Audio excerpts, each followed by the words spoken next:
जय हिंद एवरीवन, स्वागत है आपका हमारी इस चैनल जिसका नाम है गवर्नमेंट एग्जाम्स फंडा।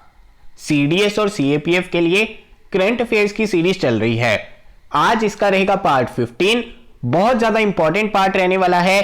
अगर आपने पहले के पार्ट्स नहीं देखे तो प्लेलिस्ट में जाकर देख सकते हैं।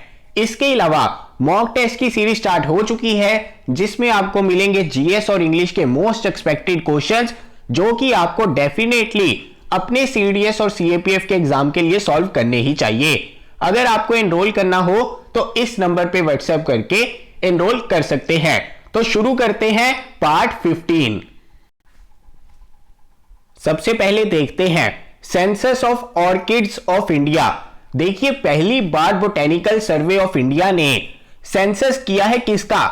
ऑर्किड्स का। इंपॉर्टेंट है। अब ऑर्किड्स की ना बहुत ज्यादा स्पीसीज जो है इंडिया में पाई जाती हैं। क्वेश्चन ये बन सकता है सबसे ज्यादा स्पीसीज जो है ऑर्किड्स की वो कौन सी स्टेट में मिलती है? पहली चीज, टोटल सेंसस अभी जब हुआ तो पता चला 1226 ऐसी स्पीसीज है ऑर्किड्स की इंडिया में, जिसमें से सबसे ज्यादा स्पीसीज ऑर्किड की पाई जाती है कहां पर? अरुणाचल प्रदेश में 612 स्पीसीज, उसके बाद सिक्किम, उसके बाद वेस्ट बंगाल। अभी अभी पहली बार इसका सेंसस हुआ है, तो आपने ये याद रखना है कि अरुणाचल प्रदेश में सबसे ज्यादा इसकी स्पीसीज पाई जाती है, उसके बाद सिक्किम, उसके बाद वेस्ट बंगाल। बस इतना सा काम है। तो चलिए चलते हैं आगे। आगे देखते हैं ग्रीन एजी प्रोजेक्ट। बहुत ज्यादा इंपॉर्टेंट है, इसे तो आप स्टार मार्क कर लीजिए। अभी अभी शुरू हुआ है कहां से? मिजोरम से। पहली चीज, ग्रीन एजी प्रोजेक्ट जहां पर इंप्लीमेंट होगा वो कौन कौन सी स्टेट्स है? पहली मिजोरम, दूसरी राजस्थान, मध्य प्रदेश, उड़ीसा, उत्तराखंड। स्टेट्स आपको नहीं भूलनी चाहिए। पहला काम है ग्रीन एजी प्रोजेक्ट की स्टेट्स याद रखना। स्टेट्स आपको याद हो गई तो दूसरा काम यह है कि ग्रीन एजी प्रोजेक्ट है क्या?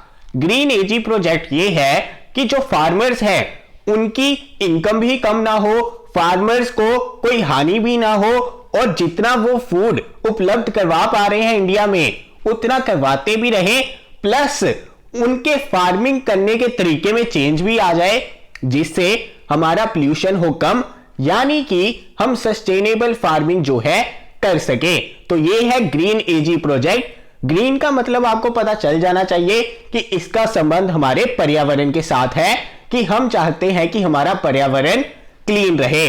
तो उसके लिए फार्मिंग प्रैक्टिसेस को थोड़ा सा चेंज करना होगा। उसके लिए फार्मर्स की प्रैक्टिसेस को जब चेंज करेंगे तो यह भी इंश्योर करना होगा कि उनकी इनकम पर कोई असर ना पड़े। तो यह है हमारा ग्रीन एजी प्रोजेक्ट। पहली चीज आपको यह पता चल गई। दूसरा, आपको स्टेट्स पता चल गई। तीसरा, इसे फंड कौन करेगा?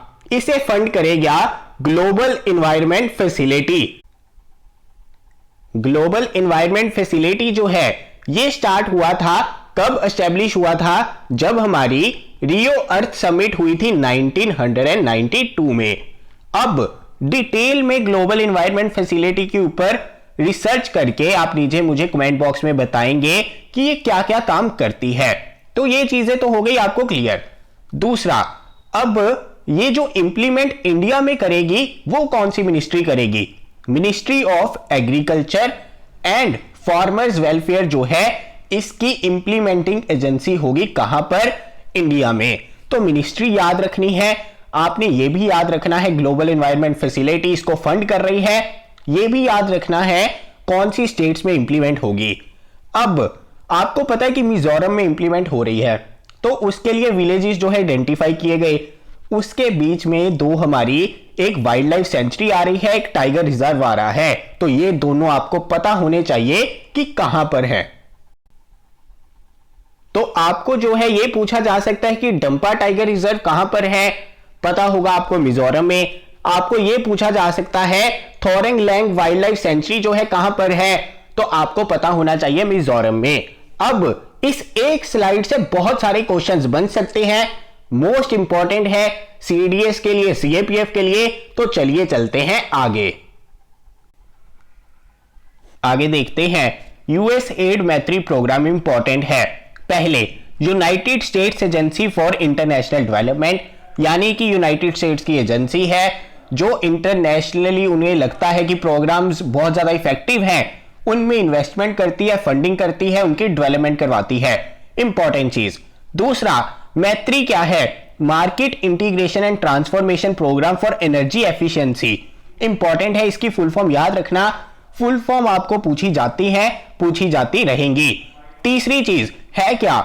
ये चीज है, इस प्रोग्राम के द्वारा ये चाहते हैं कि इंडिया में हर एक बिल्डिंग में कॉस्ट इफेक्टिव एनर्जी जो है हम यूज कर सके, यानी कि एक तो पर्यावरण को साफ भी रखे, कम से कम एनर्जी भी यूज हो, और उससे क्या है हमारे एनवायरनमेंट पर्यावरण को नुकसान भी ना हो, ये सारी चीजें। अब इंपॉर्टेंट चीज क्या है? ये स्पेशली फोकस करती है कूलिंग पर, यानी कि एसी पर। जो हम एयर कंडीशनर यूज करते हैं बिल्डिंग्स में, उनको यूज करने से हमारा खर्चा भी कम आए, पर्यावरण भी साफ रहे। ये इसका जो है इनिशिएटिव है। किसका? यूएस एड मैत्री प्रोग्राम। तो चलिए चलते हैं आगे देखते हैं। शुद्ध अभी आईआईटी ने डेवलप किया था, पहले फुल फॉर्म पता होनी चाहिए। क्या? Smartphone operated handy ultraviolet disinfection helper. इसका टेस्ट किया गया 10x10 के रूम में। हुआ क्या? कोविड के चलते जो है, जहां पे मास गैदरिंग्स हो रही थी, वहां पर चीजों को टच करने से लोग डर रहे हैं। उसके लिए शुद्ध की इन्वेंशन की गई है, आविष्कार इसका किया गया। किस वजह से? इस वजह से कि इसमें अल्ट्रावायलेट रेज का जो है यूज किया जाएगा, जिससे सैनिटाइज किया जा सकता है रूम को। बहुत ज्यादा इंपॉर्टेंट चीज है, याद रखना। फुल फॉर्म क्या है? Smartphone operated handy ultraviolet disinfection helper. Use किया जाएगा अल्ट्रावायलेट रेज का, किसके लिए? रूम को सैनिटाइज करने के लिए, ताकि कोविड से बचा जा सके। तो चलिए चलते हैं आगे देखते हैं। असीम पोर्टल। असीम की फुल फॉर्म आपको पहले पता होनी चाहिए क्या है। असीम की फुल फॉर्म है आत्मनिर्भर स्किल्ड एम्प्लॉयर मैपिंग। इंपॉर्टेंट चीज है, बहुत ज्यादा इंपॉर्टेंट है। किसने शुरू की? Ministry of skill development entrepreneurship ने। किस वजह से?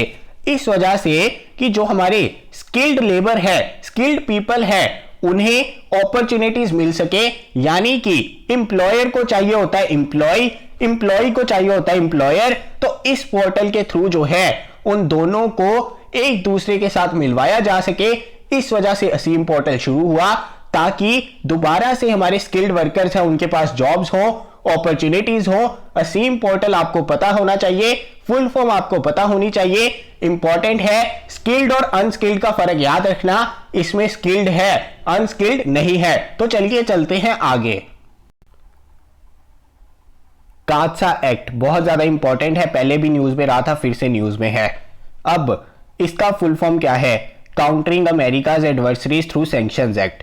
इंपॉर्टेंट चीज है, अमेरिकाज एडवर्सरीज यानी कि उनके दुश्मन अमेरिका के।